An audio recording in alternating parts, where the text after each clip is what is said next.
नमस्कार, अनादि टीवी देख रहे हैं आप। मैं हूं आपके साथ ऋषिका गुप्ता। चलिए सीधे रुक करेंगे खबरों की ओर, जहां मुख्यमंत्री डॉक्टर मोहन यादव ने सेवा पखवाड़े के तहत भोपाल में पीएम मोदी के जीवन पर आधारित लघु फिल्म चलो जीते हैं देखी।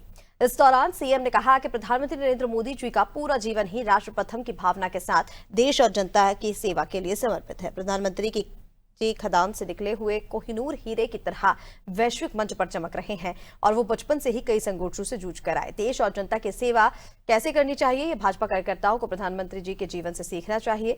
भाजपा कार्यकर्ताओं को प्रधानमंत्री जी के जीवन से सीखना चाहिए कि कैसे कठिन परिस्थितियों में एक व्यक्ति अपनी मेहनत, लगन, निष्ठा और ईमानदारी से आगे बढ़ते हुए भारत जैसे दुनिया के सबसे बड़े लोकतांत्रिक देश का नेतृत्व कर रहे हैं। इस दौरान सीएम के साथ मंत्री विश्वास सारंग, कृष्णा गौर समेत कई जनप्रतिनिधि मौजूद रहे।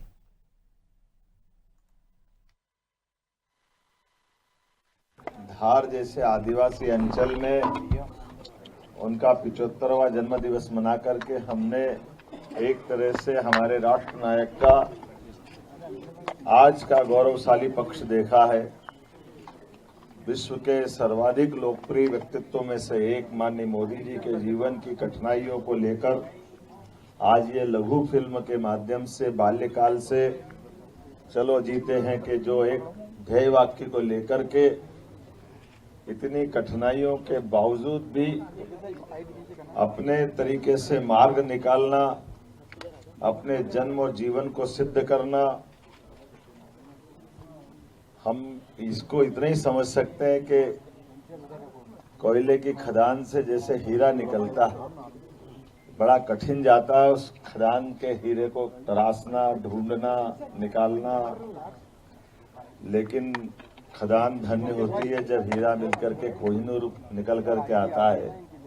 और दुनिया के सबसे बड़े गणतांत्रिक देश में आज यशस्वी प्रधानमंत्री अपने जीवन के वो सारे अनुभव के बावजूद अपनी कठिनाइयों के एवरेस्ट से ऊंची परेशानियों को भूल करके लोगों के जीवन के लिए सुख, आनंद, वैभव और वो सारी चीजें जो उनने अपने जीवन के कष्टों को सहन करते हुए एक साथी विद्यार्थी के जीवन की भी जितनी पक्ष पे इस पिक्चर के माध्यम से बताने का प्रयास किया है, हमने उनकी दृढ़ता, निडरता, उनके विविध गुणों से दुनिया के सामने और हमारे अपने अंदर भी मैं मान के चलता हूँ यशस्वी प्रधानमंत्री दीर्घायु हो, शतायु हो। जिसने पिक्चर बनाई मैं उनको भी धन्यवाद देना चाहूंगा। बहुत बारीकी से आज के समय में इस प्रकार से पिक्चर बनाना, ये भी एक नया प्रयोग हुआ है। पिक्चर में बाल्यकाल से ही एक दृढ़ इच्छा शक्ति के प्रतीक एक बालक का रूपांकन कराना, फिल्मांकन कराना और बाकी सब डैश डैश करके छोड़ देना, ऐसा लगा कि भी पिक्चर शुरू ही हुई है। और वाकई पिक्चर शुरू होने के पहले वर्तमान से तादात्म्य मिलाना, ऐसा लगता है बार बार देखते रहो ये।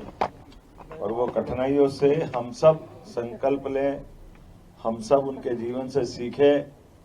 आज के इस अवसर पर मैंने जिन्होंने भी ये पिक्चर बनाई, नाम तो मैं थोड़ा बंसाली जी वगैरह कुछ उनने बनाई शायद पिक्चर है ना, नाम ऐसे ही था, लेकिन उनको धन्यवाद जिनने भी बनाई। और ये आइडिया भी 1.5 घंटे, 3 घंटे, 4 घंटे पिक्चर बनती थी, आधे घंटे में पूरी पिक्चर कर दे। ये भी वास्तव बनाने वाले भी गजब किया उनने, मैं मान के चलता हूँ। आज के अवसर पर इस पिक्चर को हर एक किसी को देखना चाहिए। हमारे अपने जीवन में भी सबके ऐसे कई पल निकले हैं, उन पलों को भी जिंदा करने का एक तरह से इस पिक्चर के माध्यम से कठिनाइयों के बावजूद भी हमको अपने मार्ग पे, जनता की सेवा के मार्ग पे, सुशासन के मार्ग पे, व्यवस्थाओं को सुधारने और संवेदनशील बनाने के लिए इस पिक्चर के सभी पक्षों को जोड़ करके जितने अच्छे ढंग से फिल्म बनी है, मैं बधाई देना चाहूंगा। इतनी छोटी पिक्चर इतने अच्छे ढंग से देखी होगी, हमको सबको लगता है ये जीवन की पहली ऐसी पिक्चर है जिस पिक्चर में ना इंटरवल ना ये मान के चलो कि पिक्चर अभी खत्म हुई है, पिक्चर चल रही है। और ऐसी पिक्चर जो अतीत से जोड़ करके वर्तमान तक लाके छोड़ दे, ये हम सब के लिए नया अनुभव है।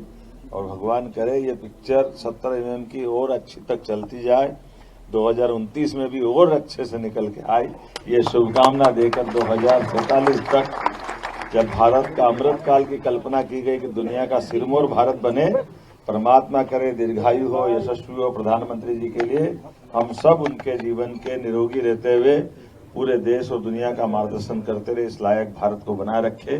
मेरी अपनी ओर से पुनः बहुत अच्छी फिल्म बनाने के लिए बधाई। और इधर गोवा के करांजली में सामाजिक कार्यकर्ता रामा कानकोंकर पर हुए हमले के मामले में पुलिस ने बड़ी कार्रवाई की। इस केस में पुलिस ने तत्परता दिखाते हुए हमले के महज 5 घंटों के भीतर सभी आरोपियों को गिरफ्तार किया। इस घटना के बाद से पूरे गोवा में हलचल है। मामले की संवेदनशीलता को देखते हुए पुलिस पूरी तरह से मुस्तैद है और जल्द ही पणजी पुलिस स्टेशन में SP Rahul Gupta press conference कर पूरे मामले की जानकारी देंगे।